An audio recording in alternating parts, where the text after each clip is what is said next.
آج کا ہمارا سبق سورۃ آل عمران کی آیت نمبر 54 کے بارے میں ہے۔ اس سے پہلے کئی آیات میں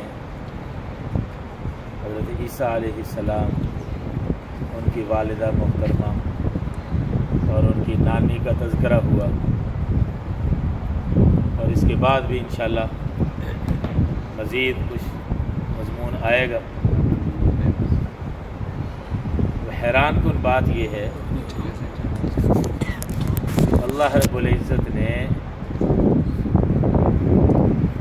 کئی انبیاء علیہم السلام کا قرآن کریم میں تذکرہ فرمایا ہے، ہمارے پیارے نبی صلی اللہ علیہ وسلم کا بھی تذکرہ فرمایا ہے، لیکن جتنی تفصیل کے ساتھ تذکرہ حضرت عیسیٰ علیہ السلام کا فرمایا ہے، اتنا تفصیلی تذکرہ کسی اور پیغمبر کے بارے میں نہیں۔ ان کے خاندان کے حوالے سے، پیدائش کے حوالے سے، حسب نسب کے حوالے سے، معجزات کے حوالے سے، حتیٰ کہ خود ہمارے پیارے نبی صلی اللہ تعالیٰ علیہ وسلم کے بارے میں بھی اتنی زیادہ باریکی اور تفصیل کے ساتھ تذکرہ نہیں ہے۔ یہ لکھا ہے مفسرین نے، میں اپنی طرف سے نہیں کہہ رہا ہوں۔ اتنا حضرت عیسیٰ علیہ السلام کا قرآن کریم نے اہتمام کے ساتھ تذکرہ کیا، ان کی نانی کا تذکرہ کیا، کیسے منت مانی، پھر کیا ہوا، کی والدہ کی پیدائش کا حضرت مریم کا تذکرہ ہے، کیسے ان کو بیت المقدس کے لیے وقف کیا گیا، کیسے ان کی پرورش ہوئی، حضرت زکریا علیہ السلام نے پرورش کی، بے موسم پھل ملے، پھر حضرت مریم کو اللہ پاک نے بشارت دی، بغیر نکاح کے، بغیر خامند کے اللہ پاک نے بیٹا عطا فرمایا حضرت عیسیٰ علیہ السلام کی صورت میں۔ پھر حضرت عیسیٰ علیہ السلام کو اللہ پاک نے کئی معجزات عطا فرمائے، جلالی شان عطا فرمائی، بنی اسرائیل کے آخری پیغمبر تھے، ان کو پیغمبر اور نبی بنا کے بھیجا۔ اب اتنی جو زیادہ تفصیل کے ساتھ ان کا تذکرہ ہے، اس کی کیا وجہ ہے، کیا حکمت ہو سکتی ہے؟ اہل علم نے یہ لکھا کہ چونکہ ہمارے پیارے نبی صلی اللہ تعالیٰ علیہ وسلم آخری پیغمبر ہیں اور قیامت تک کے لیے ہیں، عالمی نبی ہیں، قیامت تک کے لیے نبی ہیں، آپ کا قرآن کتاب یہ بھی قیامت تک کے لیے ہے، تو دنیا میں جو لوگ گمراہ ہوئے ہیں یا آنے والے زمانوں میں گمراہ ہونے کا خطرہ ہے، ان میں سے بہت بڑی تعداد ان لوگوں کی ہے جو سیدنا حضرت عیسیٰ علیہ السلام کے سلسلے میں ان کے بارے میں گمراہیوں کا شکار ہوئے، غلط عقائد اختیار کر کے حضرت عیسیٰ علیہ السلام کے بارے میں کوئی تو حد سے آگے بڑھ گئے، اور کچھ لوگ کوتاہی کرنے لگے ان کے بارے میں، جیسے یہودی ہیں، انہوں نے بھی بہت گستاخیاں کی، پیغمبر بھی نہیں مانا ان کو، رسول نہیں مانا، بلکہ نعوذ باللہ ان کو جادوگر قرار دیا اور ان کے نسب کو بھی تسلیم نہ کیا، حتیٰ کہ کو سولی پر چڑھانے کا منصوبہ بنایا۔ اللہ پاک نے اس سے حفاظت فرمائی، اور عیسائی لوگ وہ ان کے ایسے معتقد ہوئے کہ وہ شرک کے اندر مبتلا ہو گئے۔ تو یہ رسول اللہ صلی اللہ علیہ وسلم سے پہلے کے زمانے میں اور آپ صلی اللہ علیہ وسلم کے زمانے میں بھی اور بعد میں بھی قیامت تک یہ خطرہ موجود تھا کہ حضرت عیسیٰ علیہ السلام کے سلسلے میں لوگ، بڑی تعداد میں لوگ گمراہیوں میں مبتلا ہو سکتے ہیں۔ اس لیے قرآن کریم نے بہت زوردار انداز سے حضرت سیدنا عیسیٰ علیہ السلام کا تذکرہ فرمایا اور صحیح حقیقت بیان فرمائی کہ اس میں کوئی شک نہیں، وہ اللہ کے سچے برگزیدہ پیغمبر تھے، بغیر باپ کے پیدا ہوئے، اللہ نے اپنی قدرت سے ان کو پیدا کیا، بنی اسرائیل کے آخری نبی تھے، پیغمبر تھے، رسول تھے۔ اور یہودیوں نے ناپاک سازش کی، کوشش کی ان کو قتل کرنے کی، سولی پر چڑھانے کی، اللہ نے اس سے حفاظت فرمائی۔ تو یہودیوں کے دعوے بھی غلط ہیں۔ یہودیوں نے یہ دعویٰ کیا تھا کہ ہم نے ان کو سولی پر چڑھا دیا، نعوذ باللہ، ہم نے ان کو قتل کر دیا۔ قرآن کریم نے اس آیت میں بھی اور اس کے علاوہ اور کئی آیات میں یہودیوں کے اس دعوے کی تردید فرمائی کہ یہودی یہ غلط کہتے ہیں کہ عیسیٰ علیہ السلام کو انہوں نے قتل کر دیا، یہ سولی پر چڑھا دیا۔ فرمایا نہیں، وما قتلوہ وما صلبوہ ولکن شبہ لہم، ایسی بات نہیں ہے۔ تو حضرت عیسیٰ علیہ السلام کے بارے میں 4 بڑے بڑے گروہ ہیں جن کے مختلف عقائد ہیں۔ بس آج آیت یہ ایک ہی ہے، چونکہ یہ عقیدے کا بڑا اہم موضوع ہے اور اسلام کا یہ قطعی عقیدہ ہے، اس کو سمجھنا ضروری ہے۔ اور اس سلسلے میں لوگ گمراہ ہوئے اور گمراہ کرتے بھی ہیں، دھوکہ دیتے ہیں، باطل تعویلیں کرتے ہیں۔ اس لیے یہ اچھی طرح سے ذہن میں بٹھا لینا چاہیے کہ اسلام نے حضرت عیسیٰ علیہ السلام کے بارے میں کیا صحیح عقائد بتائے ہیں۔ تو 4 بڑے بڑے گروہ ہیں جنہوں نے حضرت عیسیٰ علیہ السلام کے بارے میں مختلف عقائد اپنائے ہیں۔ ایک یہودیوں کا گروہ ہے، ایک عیسائیوں کا ہے، ایک مرزائیوں کا ہے اور ایک امت مسلمہ۔ اس یہودیوں کا کیا عقیدہ؟ انہوں نے حضرت عیسیٰ علیہ السلام کو نعوذ باللہ جادوگر قرار دیا اور ان کی نبوت کا انکار کیا اور نعوذ باللہ ان کو حلال زادہ بھی تسلیم نہ کیا اور ان کی والدہ ماجدہ پر تہمت لگائی، حضرت مریم سلام اللہ علیہا پر، اور پھر وقت کے بادشاہ کو اکسایا۔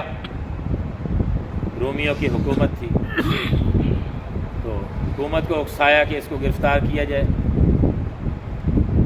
چنانچہ حضرت عیسیٰ علیہ السلام کو کمرے میں بند کر دیا گیا اور منصوبہ یہ بنایا تھا کہ ان کو سولی پر چڑھانا ہے اور اس طرح سے ان کو قتل کرنا ہے، نعوذ باللہ۔ چنانچہ انہوں نے اپنے دعوے کے مطابق، ان کا عقیدہ یہ ہے کہ ہم نے حضرت عیسیٰ علیہ السلام کو سولی پر بھی چڑھا دیا اور قتل کر دیا اور پھر ان کو دفن کیا گیا۔ یہ یہودیوں کا عقیدہ ہے۔ اور عیسائیوں کا کیا عقیدہ ہے؟ عیسائیوں کے 2 گروہ ہیں۔ ایک بڑے گروہ کا عقیدہ یہ ہے کہ حضرت عیسیٰ علیہ السلام کو نعوذ باللہ سولی پر چڑھا دیا گیا تھا، لیکن پھر وہ زندہ ہو گئے اور آسمانوں پر چلے گئے، اور سولی پر جو ان کو چڑھا دیا گیا تھا، قتل کر دیا گیا تھا، تو یہ عیسائیوں کے گناہوں کا کفارہ بن گیا۔ عیسائیوں کے گناہ اس کی وجہ سے معاف ہو۔ یہ کس کا عقیدہ ہے؟ عیسائیوں کے ایک بڑے گروہ کا یہ عقیدہ ہے۔ اور ان کا ایک گروہ، چھوٹا گروہ ہے عیسائیوں کا، وہ یہ کہتے ہیں کہ ان کو سولی پر نہیں چڑھایا، اللہ نے آسمان پر زندہ ان کو اٹھایا۔ 2 ہو گئے۔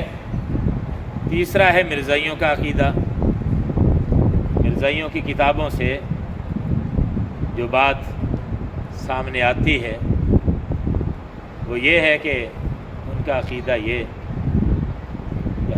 عیسیٰ علیہ السلام کو نعوذ باللہ انہوں نے سولی پر چڑھایا تھا، لیکن وہ زندہ بچ گئے اور پھر کشمیر کے کسی علاقے میں وہ چھپ چھپ کے چلے گئے، اور پھر ان کی تبھی موت ہو گئی اور ان کو دفن کر دیا گیا۔ بعض کتابوں میں یہ آتا ہے، ان کی کتابوں میں، مرزائیوں کی کتابوں میں، کہ کشمیر کے سری نگر کے علاقے میں 87 سال کی عمر میں وہ فوت ہو گئے۔ یہ وفات کا عقیدہ یہ انہوں نے بھی اختیار کیا مرزائیوں نے۔ اب مسلمانوں کا عقیدہ کیا ہے؟ چوتھے نمبر پر میں بتا رہا ہوں، مسلمانوں کا عقیدہ کیا ہے؟ سیدنا حضرت عیسیٰ علیہ السلام اللہ کے سچے پیغمبر تھے، اللہ نے اپنی قدرت سے ان کو بغیر باپ کے پیدا کیا۔ اللہ کے لیے کوئی مشکل نہیں، جو ذات حضرت آدم علیہ السلام کو بغیر ماں اور بغیر باپ کے پیدا کر سکتی ہے، تو وہ حضرت عیسیٰ علیہ السلام کو بھی بغیر باپ کے پیدا کرنے پر قادر ہے۔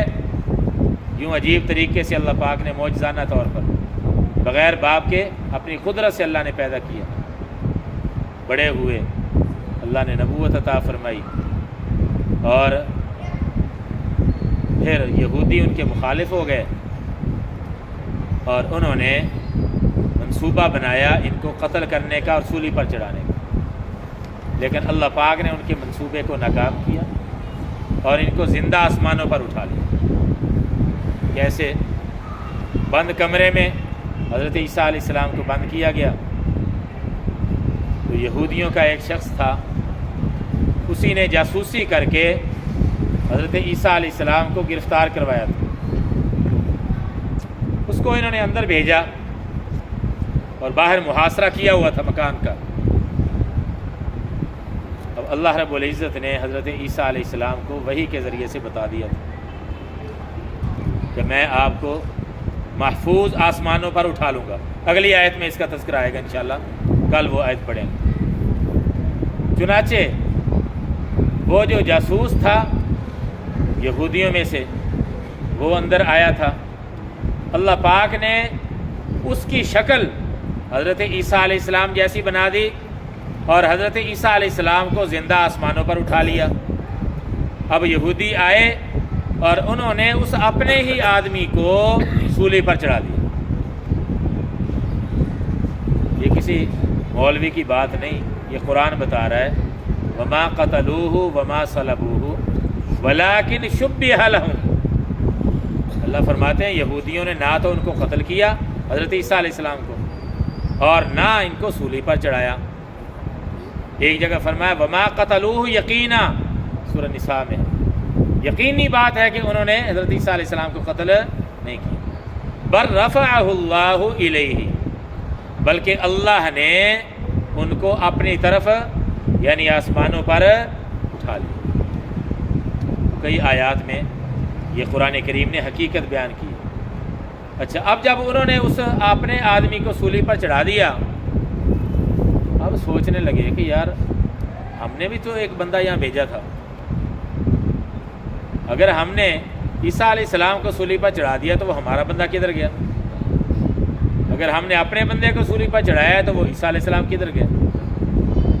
اس کی طرف قرآن نے اشارہ کیا ولیکن شبہ لہم، ان کو شبہ میں ڈال دیا گیا، اشتباہ میں ان کو مبتلا کر دیا گیا، اس شک و شبہ میں وہ مبتلا رہے۔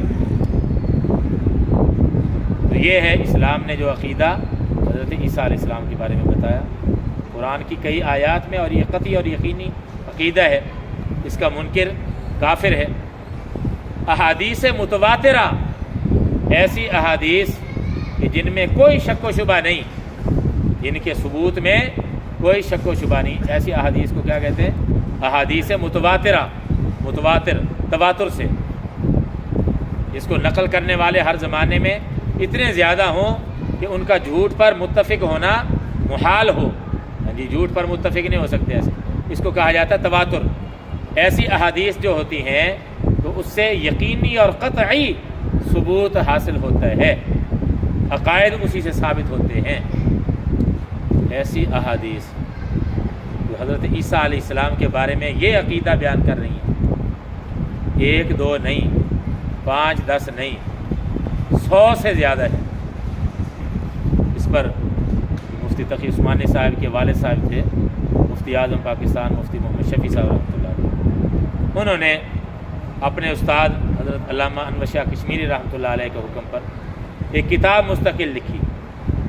اس میں یہ متواتر احادیث انہوں نے جمع فرمائی کہ جن میں حضرت عیسیٰ علیہ السلام کے بارے میں یہ عقیدہ موجود ہے۔ اللہ پاک نے زندہ ان کو آسمانوں پر اٹھایا اور پھر قیامت کے قریب، قیامت کی نشانی کے طور پر وہ اتریں گے آسمانوں سے اور پھر زندگی گزاریں گے اسی اسلام کے مطابق، قرآن کے مطابق، ہمارے نبی صلی اللہ علیہ وسلم کے نائب ہونے کی حیثیت سے۔ پھر شادی بھی کریں گے، نکاح کریں گے اور اولاد بھی ہوگی، تبھی موت، انتقال ہوگا، پھر لوگ ان کو دفن کریں گے ہمارے پیارے نبی صلی اللہ علیہ وسلم کے روضہ پاک میں۔ یہ ساری تفصیل احادیث میں نبی پاک صلی اللہ علیہ وسلم نے بیان کر دی۔ اب قرآن نے اتنے اہتمام سے ان کا تذکرہ کیا اور رسول پاک صلی اللہ علیہ وسلم نے اتنی ساری احادیث میں یوں تفصیل بیان فرمائی، حلیہ ان کا بیان کیا، نشانیاں ان کی بیان کی، آسمان سے کیسے اتریں گے وہ کیفیت بیان کی، احادیث میں آتا ہے۔ فرشتوں پر یوں ہاتھ رکھے ہوئے ہوں گے، زرد رنگ کی چادریں پہنے ہوئے ہوں گے، جب گئے تھے غسل کر کے گئے تھے، جب اتریں گے تو اسی طرح محسوس ہوگا کہ ابھی غسل کر کے آئے ہیں، بدن سے پانی کے قطرے ٹپک رہے ہوں۔ یوں تفصیل کے ساتھ، اب یہ موقع نہیں ہے زیادہ تفصیل کا، بات لمبی زیادہ ہو جائے گی، تو یوں کتنی احادیث میں یہ عقیدہ قرآن کریم نے بیان کیا۔ آخر کوئی وجہ تو ہے، اتنا زور دیا جا رہا ہے اس پر۔ میں عرض کر رہا تھا کہ پہلے بھی لوگ ان کے بارے میں غلط عقائد کا شکار ہوئے اور بعد میں بھی یہ خطرہ تھا، اس لیے قرآن نے بھی، احادیث نے بھی بڑے اہتمام اور تاکید کے ساتھ یہ تفصیلات بیان کی۔ اب یہ جو مرزائی ہیں وہ کیا کہتے ہیں؟ عیسیٰ علیہ السلام فوت ہو گئے ہیں۔ اب جب یہ سوال اٹھا کہ احادیث میں تو یہ ذکر ہے کہ عیسیٰ علیہ السلام زندہ ہیں اور آئیں گے، دوبارہ قیامت سے پہلے آئیں گے، تو کہتے ہیں جی اس سے مراد ہے حضرت عیسیٰ علیہ السلام کی مثل کا آنا، حضرت عیسیٰ علیہ السلام جیسے ایک اور شخص کا آنا، اور وہ کیا ہے؟ نعوذ باللہ، وہ ہے مرزا ملعون، مرزا قادیانی۔ تو عیسیٰ علیہ السلام کے بارے میں انہوں نے بھی وفات کا عقیدہ اختیار کیا کہ وہ فوت ہو گئے، اور یہ عقیدہ اس لیے اختیار کیا تاکہ اپنا آگے راستہ صاف ہو سکے۔ مرزے کو لانا تھا نا اس ملعون کو، حالانکہ مرزے کا باپ بھی تھا، ماں بھی تھی، اور نام بھی عجیب، الٹا نام بھی پڑا ہوا تھا ماں کا، مسجد میں مناسب نہیں سمجھتا اس کا بھی ذکر کیا جائے، ضرورت نہیں۔ حضرت عیسیٰ علیہ السلام بغیر باپ کے اللہ کی قدرت سے پیدا ہوئے، والدہ ان کی حضرت مریم، اتنی واضح تفصیل، لیکن اللہ پاک جب گمراہ کرتا ہے تو پھر دیکھو کیسے کیسے لوگ عقائد اختیار کر لیتے ہیں۔ تو یہ 4 بڑے بڑے گروہ ہیں جنہوں نے حضرت عیسیٰ علیہ السلام کے بارے میں غلط عقائد اختیار کیے۔ ان میں سے یہودی، چونکہ پہلے بھی تذکرہ چلتا آ رہا ہے، یہ پچھلی آیات سے یہودی مخالف ہو گئے تھے، تو تدبیر انہوں نے کی ان کو قتل کرنے کی، سولی پر چڑھانے کی، تو اللہ پاک نے اس تدبیر کو ناکام کیا، اس کا ذکر ہے اس آیت میں۔ باقی انشاءاللہ اگلی آیت کے ضمن میں کل انشاءاللہ باقی تفصیل کچھ عرض کر دوں گا۔ یہ دیکھ لیں ترجمہ، وَمَكَرُوا، اور انہوں نے خفیہ تدبیر کی۔ یہ مکروا فعل ماضی کا لفظ ہے، مکر سے، مکر۔ اب یہ لفظ ہے عربی کا، عربی کا لفظ، اور اس کا اصل معنی ہے عربی میں خفیہ تدبیر کرنا، خفیہ تدبیر۔ اب یہ خفیہ تدبیر اچھی بھی ہو سکتی ہے، بری بھی ہو سکتی ہے، لیکن ہمارے ہاں اردو میں یہ لفظ بری تدبیر کے لیے استعمال ہوتا ہے عام طور پر، مکاری کے معنی میں، کہتے اس نے مکر کر لیا، وہ بڑا مکار آدمی ہے۔ اردو میں تو یہ بری تدبیر کے لیے زیادہ استعمال ہوتا ہے، لیکن اصل عربی لغت کے اعتبار سے کیا ہے جی؟ دونوں کے لیے یہ لفظ استعمال ہوتا ہے، اچھی تدبیر کے لیے بھی اور بری تدبیر کے لیے بھی۔ اس لیے یہودیوں کی تدبیر کا، ان کے منصوبہ بنانے کا ذکر کیا تو بھی یہی لفظ استعمال کیا، وَمَكَرُوا، اور انہوں نے یعنی یہودیوں نے خفیہ تدبیر کی، وَمَكَرَ اللَّهُ، اور اللہ نے بھی خفیہ تدبیر کی. مکر یہ بھی فعل ماضی ہے، مکر اسی مکر سے، تو اللہ پاک کے لیے بھی لفظ استعمال کیا. تو ظاہر ہے کہ اللہ کی تدبیر تو اچھی تدبیر ہی ہے. اللہ نے اپنے پیغمبر کو بچانے کی تدبیر کی اور انہوں نے اللہ کے پیغمبر کو نقصان پہنچانے کی تدبیر کی. ان کی تدبیر بری تھی، اللہ کی تدبیر اچھی تدبیر تھی. تو لفظ دونوں کے لیے وہی آیا ہے مکر سے، فعل ماضی. وہ مکرو یہ جمع کا لفظ ہے کیونکہ وہ کئی لوگ تھے، اور یہاں اللہ پاک اکیلا اللہ ہے، ایک ذات ہے، تو مکرہ یہ واحد کا لفظ ہے. یہ بھی فعل ماضی، وہ بھی فعل ماضی. اور انہوں نے خفیہ تدبیر کی اور اللہ نے بھی خفیہ تدبیر کی. واللہ خیر الماکرین، اور اللہ سب سے بہتر تدبیر کرنے والا ہے.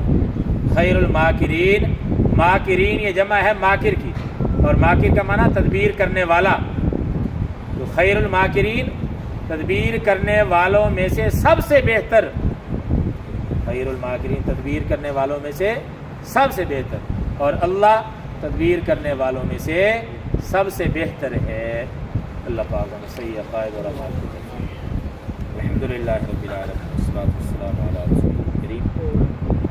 ربنا آتنا فی الدنیا حسنۃ وفی الآخرۃ حسنۃ وقنا عذاب النار. یا مقلب القلوب ثبت قلوبنا علی دینک. صلی اللہ تعالی علی خیر خلقہ محمد وآلہ واصحابہ اجمعین. آمین برحمتک یا